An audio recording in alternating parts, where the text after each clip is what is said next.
Salam, hər vaxtınız xeyirli, gününüz uğurlu olsun. Dəyərli izləyicilərim, kanalıma və mətbəximə xoş gəldiniz. Bugün yenə turşu hazırlayacağım. Turşularımız bitmək bilmir. Çox faydalı, bol vitaminli yer kökü turşusu hazırlayacağım. Bunu necə hazırlayıram? Əgər bu sizə də maraqlıdırsa, buyurun izləyin. İlk öncə yer köklərimizi təmiz-təmiz yuyuram və qabıqlarını soyuram. Düzdür, qabıqlarını mən bu dəfə soydum. Yəni ehtiyac yoxdur, soymaya da bilərsiniz.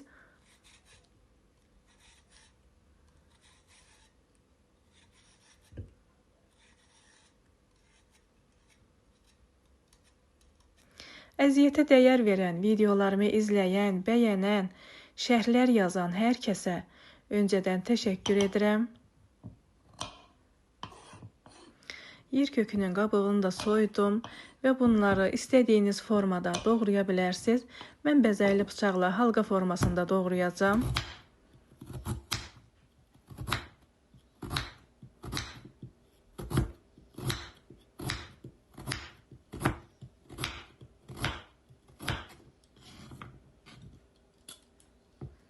Paylaşdığım videolar kimlərəsə fayda olursa, videolarımı izləyərkən bəyənməyi unutmayın.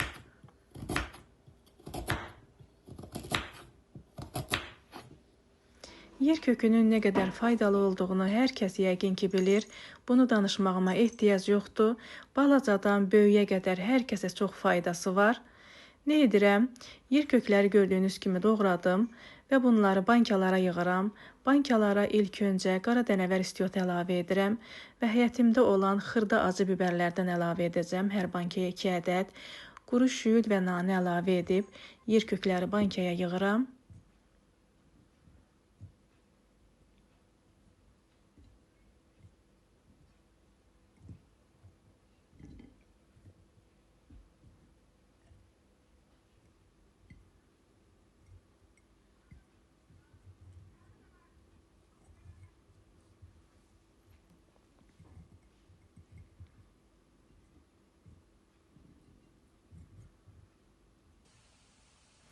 Gördüyünüz kimi bankaların ikisini də doldurdum və hər bankamıza 1 çay qaşığı duz, 1 çay qaşığı şəkər tozu əlavə edirəm və bunların üzərinə qaynar qaynanmış su əlavə edirəm.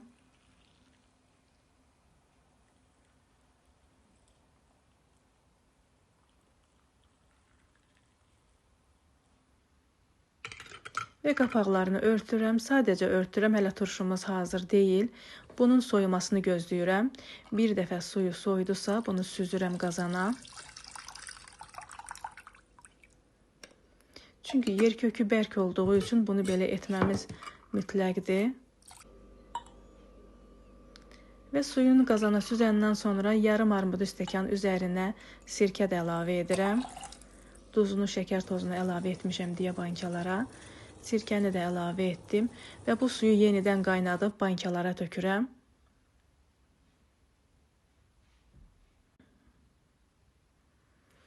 Bankaları doldurdum və bunların qapaqlarını bu dəfə bərk-bərk bağlayıram.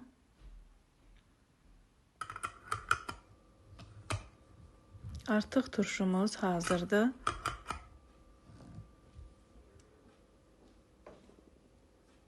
Gördüyünüz kimi asandır və tez başa gələn, çox faydalı, bol vitaminli yer kökü turşumuz hazır oldu dəyərli izləyicilərimiz. Hazırlayacaq olan hər kəsə nuş olsun. Hələlik bu qədər, sağ olun. Allah'a əmanət olun.